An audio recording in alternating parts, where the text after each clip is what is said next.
Hello दोस्तों, उम्मीद है कि आप सभी लोग बिल्कुल ठीक होंगे। जैसा आप टीवी, न्यूज़पेपर और अपने दोस्तों के ज़रिए सुन रहे हैं कि भारत के अंदर जो है एजुकेशन पॉलिसी 2020 को मंजूरी मिल गई है।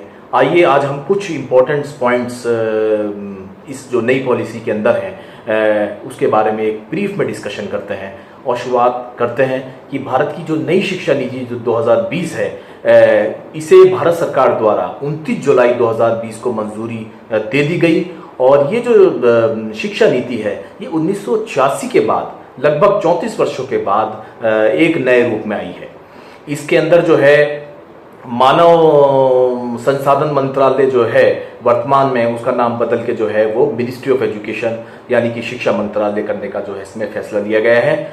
शिक्षा पर जो जीडीपी का जो कुल 6% खर्च करने का इसमें लक्ष्य रखा गया है। अभी वर्तमान में जो है वो 4.43% है।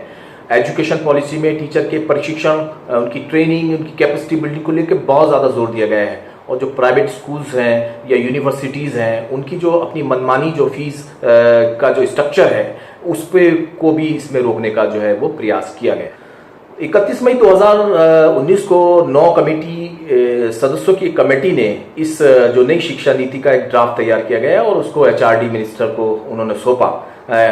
इस जो ड्राफ्ट पर जो है मंत्रालय ने जो है लोगों से सुझाव मांगे और जिसमें पूरे भारत से 2 लाख से ज़्यादा सुझाव इसमें आ गए। और इसी सुझाव के ऊपर उन्होंने अपने काम किया और उसकी आवश्यकता को देखते हुए इसमें भारी बदलाव किए गए और 29 जुलाई को केंद्रीय कैबिनेट ने नई शिक्षा नीति के ड्राफ्ट को मंजूरी दी। अब जानते हैं कि शिक्षा की नीति में बदलाव की ज़रूरत क्यों है, इसके पीछे क्या कारण है। ये ज़रूरी है कि बदलते वक्त की ज़रूरतों को पूरा करने के लिए, शिक्षा की क्वालिटी बढ़ाने के लिए, कुछ इनोवेशन के साथ कुछ रिसर्च को बढ़ावा देने के लिए देश को एक शिक्षा की क्षेत्र में एक सर्वोत्तम बनाने के लिए इस तरीके की शिक्षा नीति की बहुत ज़्यादा आवश्यकता थी। नई शिक्षा नीति लागू होने के बाद इसमें क्या क्या बदलाव आएंगे, हम इसके बारे में आपके साथ ब्रीफ में एक डिस्कशन करते हैं। सबसे पहले हम जानते हैं कि मल्टीपल एंट्री और एग्जिट क्या है। इसको हम ये ऐसे मान सकते हैं कि जैसे कि किसी ने कोई इंजीनियरिंग कर रहा है, बीटेक कर रहा है और उसने 2 सेमेस्टर के बाद वो किसी कारण से उसने अपना ये कोर्स छोड़ देता है तो उसका वो जो पूरा जो कोर्स है वो ख़राब नहीं होगा। उसको जो है उसके साल के आधार पर उसको सर्टिफिकेट, डिप्लोमा और डिग्री जो है वो निर्धारित की जाएगी। इस तरीके का ये जो है इसमें एक सिस्टम लागू होगा और ये इसकी जो मान्यता है वो सब जगह रहेगी और इसका जो है पूरा रिकॉर्ड को जो है वो मंत्रालय इसको कंसिडर करेगा। कैसा होगा ग्रेजुएशन, जैसे अभी बीए, बीएससी, बीकॉम जैसे ग्रेजुएशन 3 साल के होते थे, अब नई पॉलिसी के में 2 तरह के विकल्प होंगे। जो नौकरी के लिहाज से पढ़ रहे हैं उनके लिए 3 साल का ग्रेजुएशन होगा और जो रिसर्च में जाना चाहते हैं उनके लिए 4 साल का ग्रेजुएशन होगा और 1 साल का पोस्ट ग्रेजुएशन होगा, 4 साल की पीएचडी होगी और एमफिल को जो है इसमें समाप्त कर दिया गया है। और अब हम जानेंगे कि मल्टी डिसिप्लिनरी एजुकेशन क्या होगी, यानी कि पहले कोई अब जो है वो कोई स्ट्रीम नहीं होगी।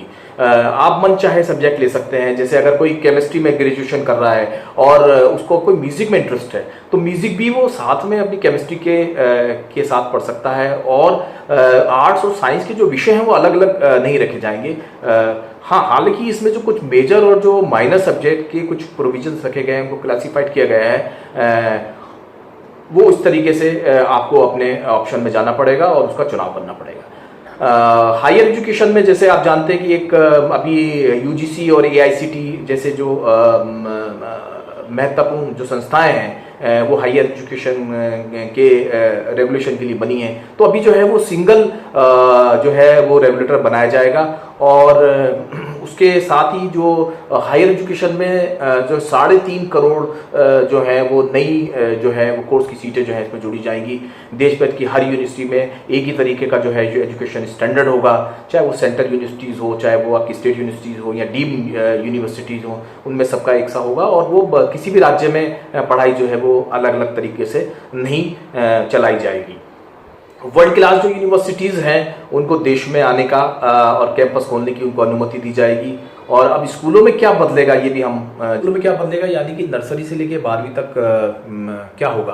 अभी हमारे स्कूल में जो 10+2 का सिस्टम्स है यानी कि 10वीं तक के सारे सब्जेक्ट हमको पढ़ने हैं और 11वीं में जो है वो स्ट्रीम लेनी है। अब नए सिस्टम के अंदर हमें 5+3+3+4 बताया गया है, जिसमें स्कूल के जो लास्ट के जो 4 वर्ष हैं 9वीं से लेके जो 12वीं तक हैं उनको समान माना गया है। उसमें जो है वो बहुत गहराई से डेप्थली जो है वो विषय के बारे में पढ़ाया जाएगा। स्ट्रीम अब इसमें लेने की ज़रूरत नहीं होगी और मल्टी जो करिकुलम एक्टिविटीज़ जो है वो भी इसमें शामिल की जा सकती है। और जो आपका हॉबीज़ वगैरह का कोई विषय है आप लेना चाहते हैं तो वो भी जो है उसको एक्स्ट्रा करिकुलर में नहीं माना जाएगा, उसको भी बराबर का जो है इसमें जो है वेटेज दिया जाएगा।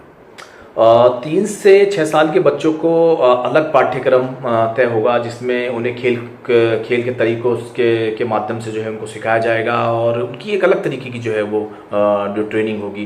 कक्षा 1 से लेके 3 तक के बच्चों को यानी जो 6 से 9 साल के जो बच्चे हैं उनको अच्छी तरीके से लिखना पढ़ना आ जाए, उसके लिए जो है इसमें काफ़ी प्रोविजंस किए गए हैं।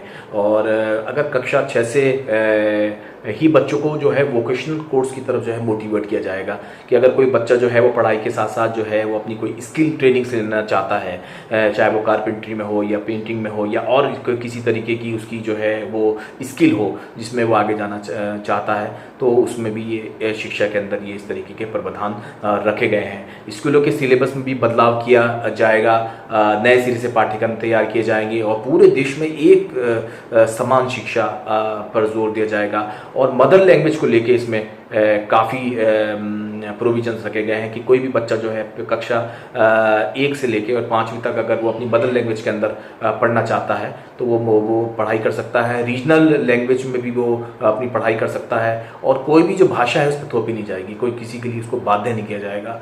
और जो भारत की जो परंपरागत जो भाषाएँ हैं, इंडियन ट्रेडिशनल जो लैंग्वेजेस हैं, हमारे जो लिटरेचर्स हैं, उसको ऑप्शनल के रूप में भी वो अवेलेबल रहेंगे। प्री स्कूल से लेके माध्यमिक तक के सबके लिए जो है एक समान पहुंच सुनिश्चित की जाएगी और जो स्कूल छोड़ चुके बच्चे हैं उनको मेन स्ट्रीम में लाया जाएगा और जिसमें अभी वर्तमान में लगभग 2 करोड़ के करीब जो बच्चे हैं जो मेन स्ट्रीम से बाहर हैं। तो इस जो न्यू एजुकेशन पॉलिसी है जो या नई शिक्षा नीति है 2020, इसमें इनको जो है शामिल किया जाएगा। स्कूल के बाद कॉलेज में दाखिले के लिए कॉमन एंट्रेंस एग्ज़ाम हो, इसके लिए नेशनल असेसमेंट सेंटर बनाए जाने की बात इसमें कही गई है और इस नीति के ज़रिए 2030 तक 100% यूथ और एडल्ट लिटरेसी के टारगेट को पूरा करना है। इस नीति के ज़रिए ये समझने की कोशिश की गई है की जा रही है कि ये नीति है इससे जो है एम्प्लॉयमेंट जनरेटिंग एजुकेशन को बढ़ावा मिलेगा, रोज़गार परक शिक्षा को बढ़ावा मिलेगा, क्वालिटी एजुकेशन बढ़ेगी और शिक्षा के स्तर में इसमें बहुत ज़्यादा बढ़ोतरी होने की संभावना है इसमें जताई जा रही है।